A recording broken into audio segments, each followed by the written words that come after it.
Okay, hello, this is Chloe Blingett, and I will be presenting on the top 10 best-selling cards in the Pokemon set Phantasmal Flames, sorry.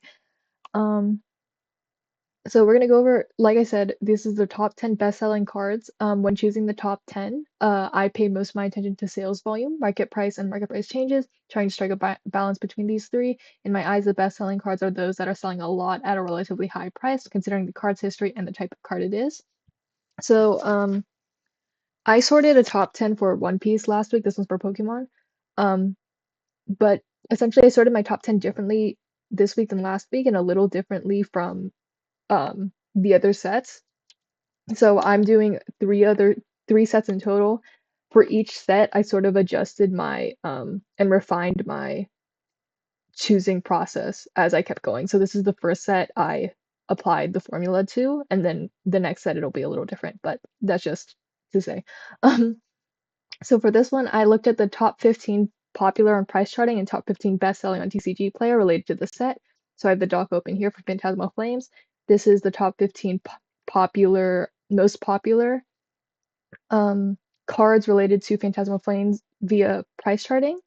And then we also have the top 15 best selling via TCG Player also related to Phantasmal Flames. So what I did is I took these cards um, which ended up being 17 in total because obviously there would be a lot of overlap between the two websites, and rank them considering price point, which would be the average of the market price on TCG Player and the ungraded price on price charting, and the overall price change based on the TCG Player graph via a point system. So I have the sheet here. This is the data I collected about all. Oh, this is 19 cards. I don't know why I said 17. All. This is the right one, right? Yeah, all 19 cards on that I collected from the top 15 on each website. And then here I have the TCG price points and the PC price point or the price charting price point. And I just calculated the average price as shown here. And then I would sort the whole entire sheet based off of highest to lowest average price. And then use the point system. And then I'd use a point system here based on placement. Last place gets 1 point, and then it just increases by 1 point for each place. So in this case, the highest would get 19 points. And then I also applied the same thing for the 1 month price change. In this case, for this set specifically, for my other sets, I'm going to be using 3 months, I'm pretty sure. Yeah, but for this set, I'm using 1 month. Um, and that is because this set just hasn't been out long enough in order to see in order for the graph of 3 months to like be zoomed in enough, if that makes sense, to properly analyze it. So the graphs we'll be looking at from this point on are 1 month graphs. And yeah, basically I rank those, I give them points, and then based off the points, I put them into our top 15. So this is our top, not 15, this is our ranking then with price point and price change alone. And then from there, I would take about the top 10, top 12, and then rearrange them based off of sales volume. As it's here. I then took the top 13 from this ranking and resorted them based on each of their sales volumes. And then from here on out, each slide will contain an explanation of why I believe it is within the top 10. And my top 10 is not in a particular order, and it isn't a ranking, despite what I did. I'm still not. I adjust the formula later on because I'm still not super comfortable with the ranking on this one. But in this case, this isn't a ranking. They're more grouped based off of the type of card and their sales volume and price, etc., and reasons. But these are just the 10 cards that I think would be in the top 10. I also am going to have a few honorable mentions at the end. I think this one has two. And the honorable mentions are just there mainly for research purposes, or they were just cards that caught my eye for some reason, and I wanted to look into them a bit more. Yeah, starting with our first card, Mega Charizard XEX, number 125. You can actually ignore the number right here. As you can see, we have a picture of the card, and then we also have a graph that shows the sales volume over, in this case, 1 month, as well as the price changes according to TCG Player. I'm going to point this out. TCG Player, its graph, the sales volume only counts for sales that are on that website. So I also consult eBay when it comes to sales volumes. because there tend to be a lot more sales on eBay than it shows on the graph. So if you see something in the top 10 where the graph looks like this, it's super sparse, it doesn't look like there's a high sales volume. It's usually up here because on eBay, it just has a lot more sales compared to the others on eBay. And so I consider that into sales volume. But anyways, why is this card popular? I put character popularity. I guess I could have put Pokemon popularity, but if you know Pokemon, you know Charizard. Charizard is the single most collected Pokemon, and it is a big fan favorite. It's an OG starter evolution, which means it's from Gen 1. And so just being an OG starter by itself. Charmander also big presence in the anime. A lot of people's just favorite starters overall. It's just Charizard's just a really popular Pokemon. It's a fan favorite, so Charizard cards are always up here somewhere. Um, Specifically, you'll notice there's a lot of megas in this, which of course we're in the Mega Evolution era. So you're gonna see just a lot of Mega cards overall. But Charizard's Mega X form is especially popular because of the blue and black design. There's Mega Charizard Y, that's not nearly as popular because the design's a little more similar to regular Charizard. But this one's arguably the most popular Mega Evolution. And so, of course, the card would be popular as well. Also, this is a full art. Since we're dealing with Pokemon, which is very collector focused when producing cards, you're going to see a lot of full arts, if not just full arts. These might all just be full arts, and a lot of EXs as well. But full arts are rare. They're very collector. They're made with collectors in mind, and so they are always sought after by collectors. And this is also a chase card. The Charizard cards in general, in this set specifically, are the main chase cards within the set. And so, obviously, it's made for people to be chased after, and so they're higher in demand. Another Mega Charizard. This one was actually, I think, the main advertised chase card. And once again, it's a Charizard card, so it's up there. I think this one is the highest rarity Charizard in the set, if not maybe the highest rarity card, because like I said, it is the advertised main chase card. Um, and then this is the set's advertised chase card, making it sought after by collectors and chased for hope of PSA 10 quality, because PSA 10 of this card is like thousands of dollars. I think I might have a note somewhere that literally says, oh yeah, for this one too, where it's like if you go on eBay, you will see that these can easily bid for $1,000, $2,000. But yeah, and then because it's a Charizard and it's a classic and it's a chase card, high rarity, it also has that monochrome design that collectors really like for some reason, and Pokemon really loves pushing to collectors. This is just gonna have long-term collector value. Another Charizard. We're gonna get all our Charizards over with now. Mega Charizard XEX 109. Once again, Charizard, very popular Pokemon and card to collectors. Mega Charizard X is more popular than its counterpart and is arguably one of the most popular Mega Evolutions. And then collectability, this card has the factor of just, hey, the other Charizard cards are super popular, and so collectors like to complete collections. They like to have all cards related to a Pokemon. And so because the other two Mega Charizards are super popular, this one would just be popular by association because collectors want to buy it to complete their collections. And yeah, Mega Sharpedo, we're out of Charizard. um, Mega Sharpedo EX 127. That's why this is popular. Um, there's gonna be, like I said, Mega Evolution cards tend to attract collectors in general, especially Mega EX, especially Mega EX. Um, Once again, another full art card, uh, which collectors love, and the artwork specifically, the artwork of this card is quite unique. It's vibrant, it's cool, it's sharp. The artwork of this card as well as this Pokemon appeals to fans of cool Pokemon, which are like cooler, darker, edgier. Think Absol, think Corviknight, like those types of fans would be very attracted to this card. It's also an art style that I think very much reflects the aesthetic of the Pokemon. And so fans of this Pokemon Sharpedo would really like this card. Um, Also in terms of price point, you'll notice that this one is just below Charizard's. Compared to the Charizards, this Sharpedo is a lot more affordable. It's much cheaper than $1,000 Charizard card. And so this is a good alternative for collectors who want a nice high value Pokemon full art card from the set, but don't want to spend that much money on the Charizards. Also, playability doesn't have as much of a factor in Pokemon sales just because the Pokemon TCG buyers are largely made of collectors. But just for the playability, this card is popular in competitive play. Sharpedo, I think, is generally popular in competitive play. In this case, I'm also talking about TCG competitive play and not VGC. There's a difference. Okay. Mega Lopunny EX 128, another Mega Evolution.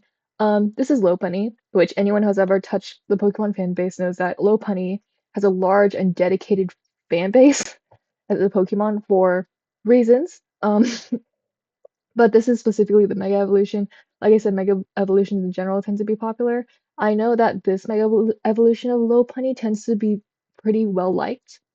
Um, Another thing, obviously Mega Evolution era accompanies Pokemon Legends ZA, which came with new Mega Evolutions. Mega Lopunny, this evolution I don't think is a new Mega Evolution, but because Legends ZA came out, overall popular Mega Evolutions are gaining more popularity just because Mega Evolutions are getting attention again. And once again, another full art, so collector chase cards. Dawn 118. So this is our first trainer card. So Dawn, for those who have not watched the anime, Dawn is one of the most popular trainers and one of the most popular companions of Ash, and she's just an overall beloved character from the anime. Um, and she also carries that nostalgia factor since Dawn is from Gen 4, so she appeals a lot to older players. I say older because it's not that old, but like older players and fans of the show. She also is known to have cross-collector appeal, in which this card can attract collectors of different spheres within the TCG. Especially, basically, Dawn can be added to a lot of collections. And it's also a full art, specifically the trainer full art, which I discovered something called, I think it's the trainer full art effect or something, which basically says that for some reason trainer full arts are just always popular among collectors, are always among the top best-selling when it comes to collectors. So that keeps it pretty high as well. Another Mega Sharpedo EX 113. This is a different version. Similar art style, similar colors, but a little less detailed. And you'll notice, I just want to point out, his graph is very interesting. It's arguably the only one that currently isn't going down by that much. A lot of them are going down, and that's because it's been, except for this one, it's been so soon after the release that they're just becoming more accessible or people are just opening them more, and so there's an increasing supply since release because of that, if that makes sense. Um, but why it's up here, we talked about playability with Sharpedo before. We talked about Mega EX, rarity, full arts. This is another one, although it's a less detailed artwork, which is why I think it falls below the other Mega Sharpedo. It still is an artwork that fits the Pokemon. It's cool. It appeals to the types of fans that Sharpedo would tend to have, which are the cooler, edgier fans. Also, this is a cheaper alternative to the other Mega Sharpedo card. So if you want to get a Mega Sharpedo card, but you're like, hey, that other one is too expensive, this is still a full art. It has the same style. Basically, it's just a little less detailed. This is a good alternative. And then for some reason, playability is here twice, but yeah. Sorry, I need to check something. Okay. Okay. The second Dawn card, Dawn number 129, another full art. Um, Not as full art because this Dawn has actually no, they're the same. Okay. We talk about character popularity again. We talk about the nostalgia factor. We talk about and then we also talk about collectability, similar to how the other Charizard, the last Charizard card we talked about how another one of the reasons why it was popular is because it completed the collection of Charizards. This is another one that just completes the high rarity Dawn set within the set. So if you get one of the Dawns, you'll tend to want to buy the other one just so that you can have both of them. Rarity, this is a higher rarity Dawn card within the set. I don't remember if this is more rare than this Dawn card. But considering the art style and the quality and just the fact that the art is more detailed, I would bet on it a bit more. But rarity is a big factor for collectors. And then also, once again, it's full arts. Trainer full arts tend to do very well.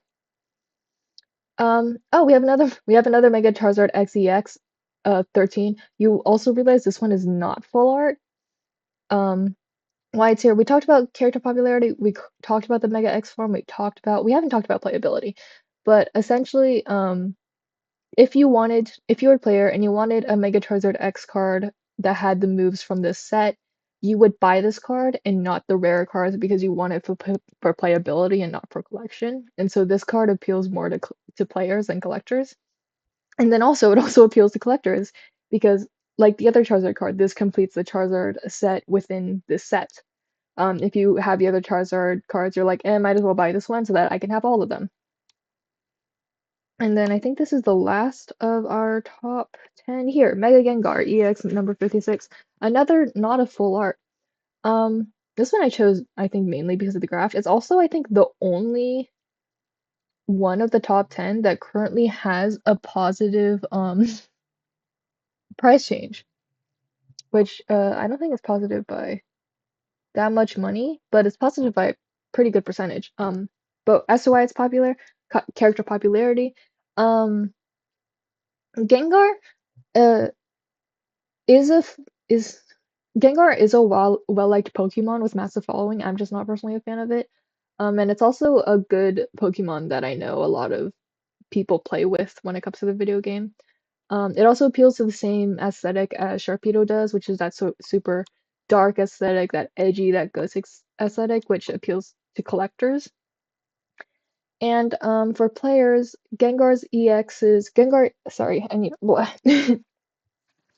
Gengar EXs often have strong abilities when it comes to play, and so players would buy Mega Gengar EX just so that they can play with it and add it to their decks.